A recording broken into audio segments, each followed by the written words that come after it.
Fandom, how's it going? Today we're going to be looking at the East of West hardcover written by Jonathan Hickman and Nick Dragotta, and we're going to see if this heavy tome of a book is worth your purchase. So let's get into it. East of West is a story that is written by Jonathan Hickman and Nick Dragotta, and if you know anything about Jonathan Hickman, you know he doesn't really do things on a small scale. He's very much a 3-year, 5-year plan kind of guy.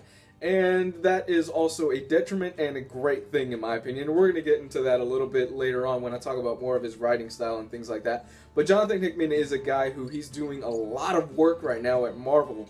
He's been doing the Secret Wars Battle World event. He's been headlining that. And if you've been reading that, you know you're in for a treat because that event has been kicking so much ass. I've been loving that event so much. He's also been writing Avengers and New Avengers for like the past 3 years that just led into Secret Wars and Battle World. And the guy's got a very unique writing style that's been compared mostly to kind of Grant Morrison, but on a lighter scale and not as much of a head trip as Morrison is. Now, East of West is kind of hard to sum up in a few sentences, but let's take a crack at it. East of West basically centers around the 4 horsemen of the apocalypse, and what ended up happening is 10 years prior to the start of the story, the 4 horsemen of the apocalypse somehow died. How they died has not been revealed yet in the story, but they have just recently been resurrected, and what they've noticed is that only 3 of the 4 horsemen have come back. Turns out, Death has actually escaped death. Go figure, right? And what's ended up happening is that the 3 horsemen are going, hey, what's going on? Death somehow evaded us. He shouldn't have been able to do that. We're going to hunt him down. We're going to figure out what's going on, and we are going to start destroying the entire land around us. Now, on top of that, Death has been hunting for something for the past 10 years. He's lost something that means a lot to him, and I'm not going to reveal that here because when you do find out what that is, it's very much a shocking moment where you're like, oh wow, that is really cool. I wonder where they're going to go with this. Mind you, this is taking place in a world that is dramatically different than the world that you and I have lived in. Basically, what's ended up happening is that the Civil War has happened, and years have passed, and some nations have actually risen up to technological superiority. For example, the Native Americans have risen up past everybody else to become the most powerful nation in the world because they are so advanced in technology and so secret that nobody knows what's going on with them. New Orleans has become its own nation where they have risen up to power and they own almost all the oil in the entire world. Texas is its own nation. It's a barren wasteland. And basically the leaders of this nation are trying to bring about the apocalypse. While I've listed off a lot of different aspects that I love about this book, I think the best thing about this is the political intrigue among the leaders of the different nations. For example, you don't want to mess with the leader from Texas because the fact is he probably end up stabbing you in the back. He's very much a rattlesnake. He's not a really good person. You're like, that's not somebody I want to mess with. And you do get to meet a lot of the different leaders from the different nations, and each one of them has their own unique look, style, and flair to them that you go, wow, they look really cool. I wonder what they do in their country. I wonder how they run things over there. I wonder what their means of finances are and things like that. And I think that's the best thing that Jonathan Hickman does here, where he builds a really interesting and really fascinating world that you want to learn more about. And I know it's stereotypical to say this, but they do a lot of Game of Thronesian moves against each other, even though, like I said, everybody in this world today says, oh yeah, it's Game of Thrones meets this, but there is a little bit of that in here, where one nation will go to war with another nation because they feel, oh yeah, you have this, I want this, I'm going to go to war with you, I'm going to backstab you, and it doesn't matter what I'm going to do, I'm going to go against your back, and I'm going to take it from you. It's really cool, and it's really interesting stuff.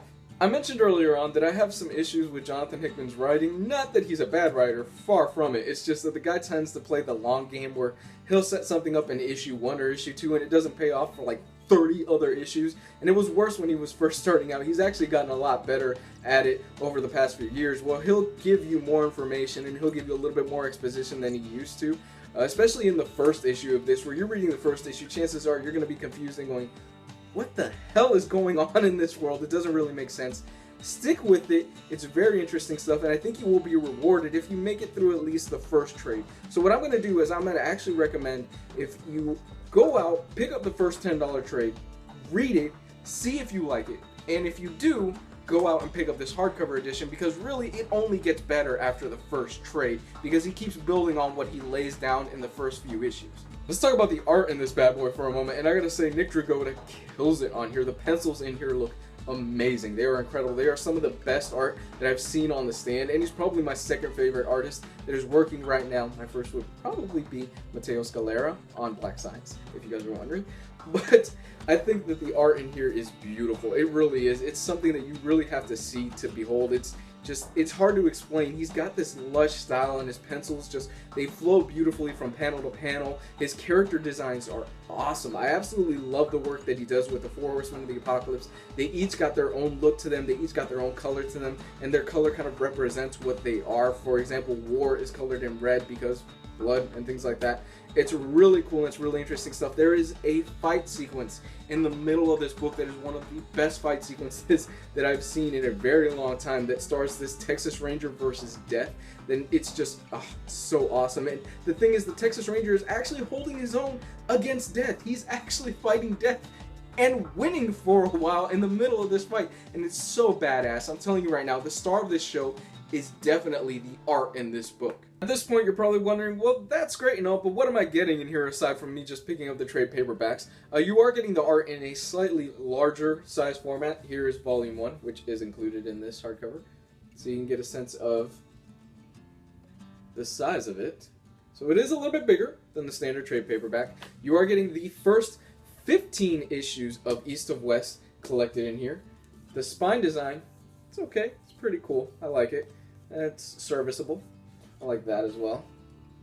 Sewn binding, you're getting the World One-Shot story, which is essentially the Bible for this entire world, and how Jonathan Hickman sees the world and how different countries came to different power. It's really interesting stuff, and you're also getting a timeline. You're also getting scripts, you're getting cover designs, sketches, things like that. All standard stuff that you get inside of a hardcover. However, I'm going to say I am a bit spoiled by the Lazarus hardcover and the Saga hardcover. I was expecting maybe a little bit more from Jonathan Hickman.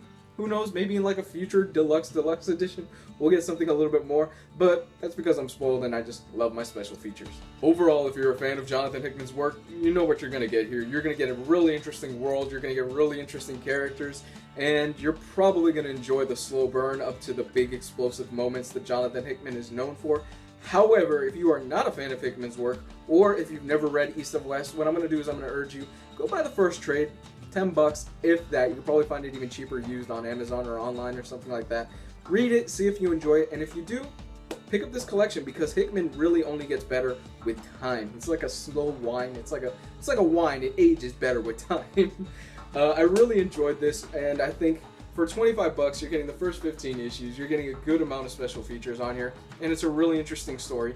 I'm going to give this an 8.5 out of 10. I really do recommend you check this one out. If this is your first time checking out my channel, I do weekly reviews like the one you just saw right now. I also talk about video games on occasion. I talk about comics. On Wednesdays, I typically do kind of a once-a-week thing where I talk about something in the comic book industry or something comic book related. Check out my other videos if you enjoyed this one. You can follow me on Facebook and Twitter. That is all going to be linked in the description below. That is the best way to get a hold of me. I have started a Patreon.